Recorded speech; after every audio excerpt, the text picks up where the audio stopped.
नमस्कार, मैं विशाल और आप देख रहे हैं नेशन भारत।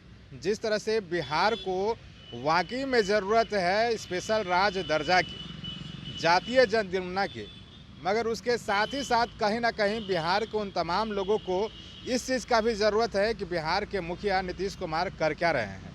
क्योंकि जाहिर सी बात है कि बिहार के मुख्यमंत्री हैं, तो कहीं ना कहीं अगर वो जिस राह पर चल रहे हैं वैसे राह पर लोग भी चलना चाहते हैं, क्योंकि दिशा निर्देश तो वही देते हैं। मगर कुछ दिनों से उनकी जो गतिविधियां थी वो तो देखने लायक थी, क्योंकि कुछ दिन पहले ही औरंगाबाद में उनका एक समारोह चल रहा था। समारोह के बाद जब वो जैसे ही पटना आते हैं, अपने निजी सलाहकारों के साथ मीटिंग बैठाते हैं और देखते ही देखते रात में नाइट कर्फ्यू का एक आदेश आ जाता है। तो कहीं ना कहीं जो लोग हैं उस चीज़ को लेकर बहुत डरे हुए हैं और कई लोगों का ये इल्ज़ाम भी है कि ये जो कोरोना का निमंत्रण है बिहार के मुखिया नीतीश कुमार ही दे रहे हैं। ऐसा मैं नहीं, ऐसा तमाम लोग कर रहे हैं। इस बात की पुष्टि करने के लिए हमारे साथ रामविलास पासवान लोजपा की तरफ से चंदन सिंह है।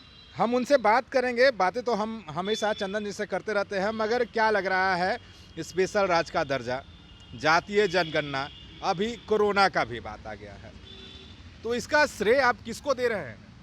देखिए, जहाँ तक विशेष राज्य के दर्जे की बात है तो भारत के यशस्वी प्रधानमंत्री आदरणीय नरेंद्र मोदी जी ने बराबर बिहार को स्पेशल पैकेज देने का काम किया है। और बिहार में डबल इंजन की सरकार कही जाती है, लेकिन बिहार में तो निरंकुश सरकार है। यहाँ 19 लाख रोजगार देने की बात थी, लेकिन ये तो जो रोजगार में ऑलरेडी पहले से वार्ड सचिव हैं उनके भी रोजगार छीनने का काम कर रही है। एक भी जो विद्यार्थी हैं उनको यहाँ बिहार में पढ़ने का माहौल नहीं दिया जा रहा है, इसके कारण वह भी पलायन कर रहे हैं। रोजगार के नाम पर यहाँ अपहरण है। जो जहरीली शराब है उसका रोजगार है, होम डिलीवरी का जो है, शराब का जो होम डिलीवरी का जो है उसका व्यापार है। तो माननीय मुख्यमंत्री जी इसको चला नहीं पा रहे हैं। राज्य का जो सत्ता है इसको वो अच्छे से चला नहीं पा रहे हैं। अच्छा। तो ये एक इनका जब देखे कि फेल्योर ये कर गए हैं हर विषय में, तो माननीय मुख्यमंत्री जी की पार्टी को आप देखेंगे कि जदयू को, तो वो बराबर हर चीज़ में कि हमारा तो एक मांग है विशेष राज्य के दर्जे का, जबकि माननीय प्रधानमंत्री जी ने हर बुरे टाइम में बिहार को उन्होंने मदद देने का काम किया है। अब रहा बात जातीय जनगणना का। देखिए, जातीय जनगणना में अगर आपको याद होगा तो बिहार के माननीय मुख्यमंत्री जी सभी माननीय प्रधानमंत्री जी के पास गए थे। उसमें मात्र एक पार्टी नहीं थी, लोक जनशक्ति पार्टी रामविलास। 2020 बिहार विधानसभा में हमको 25 लाख से ज़्यादा मत मिले थे, लेकिन एक निजी जो द्वेष होता है उससे ग्रसित होकर माननीय मुख्यमंत्री जी ने ले जाना उचित नहीं समझा। और अगर आपको याद होगा तो दिल्ली एयरपोर्ट पे बोलते हैं कि वो कहाँ रहता है, ठौर ठिकाना है कितना, हम फ़ोन किए। अरे फ़ोन कहाँ लगाए थे, कौन नंबर पर लगाए थे, कभी बताइए भी तो। तो माननीय मुख्यमंत्री जी झूठ भी बोलने लगे हैं। अच्छा, चिराग पासवान को लेकर झूठ बहुत बहुत बहुत बहुत बहुत हंस के झूठ बोलते हैं।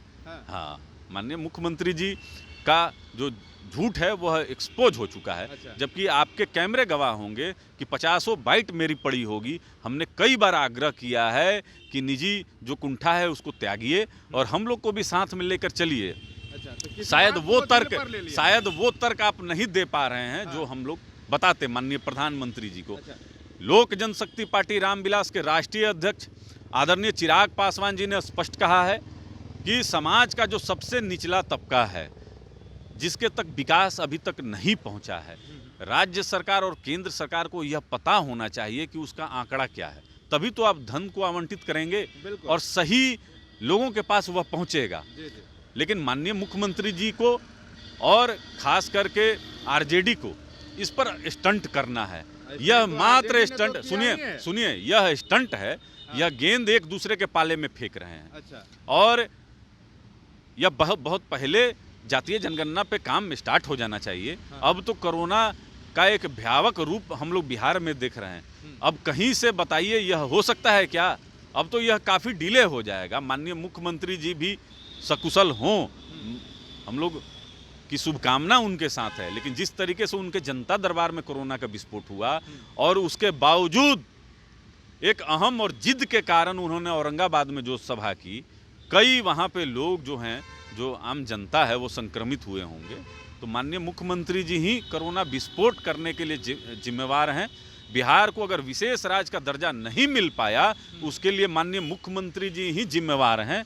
और अगर बिहार में जातीय जनगणना नहीं हो पा रही है और इसमें देर हो रहा है और केंद्र सरकार इसको रिजेक्ट कर चुकी है, तो इसके लिए भी बिहार के माननीय मुख्यमंत्री जी ही जिम्मेवार हैं। क्या कर रहे हैं इसके लिए? चिराग पासवान फिर क्या कर रहे हैं? वो तो सामने भी नहीं आ रहे हैं।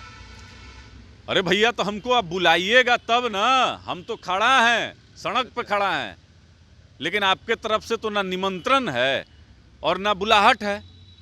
आप तो निजी द्वेष के कारण हमारा पत्र भी स्वीकार नहीं करते हैं, हमारा निमंत्रण पत्र भी स्वीकार नहीं करते हैं। हमारे स्वर्गीय संस्थापक आदरणीय रामविलास पासवान जी की प्रथम बरसी में तो आपको याद होगा कि हमारे राष्ट्रीय अध्यक्ष जी को मिलने तक का समय नहीं दिया गया जी।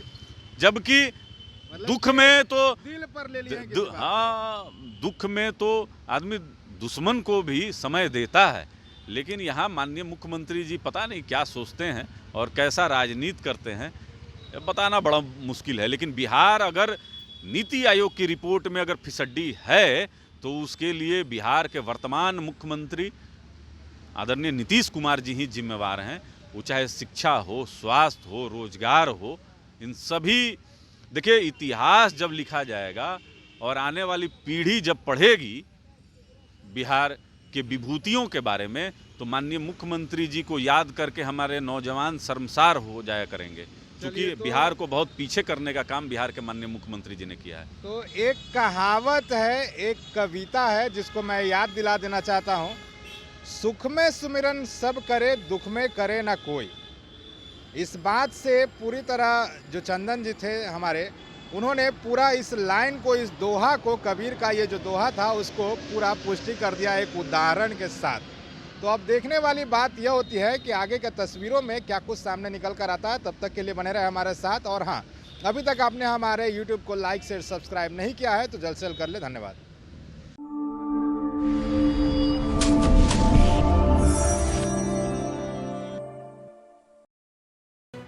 लेटेस्ट खबरों से जुड़े रहने के लिए हमारे चैनल नेशन भारत को सब्सक्राइब करें और बेल आइकन को दबाएं ताकि कोई खबर छूट न पाए।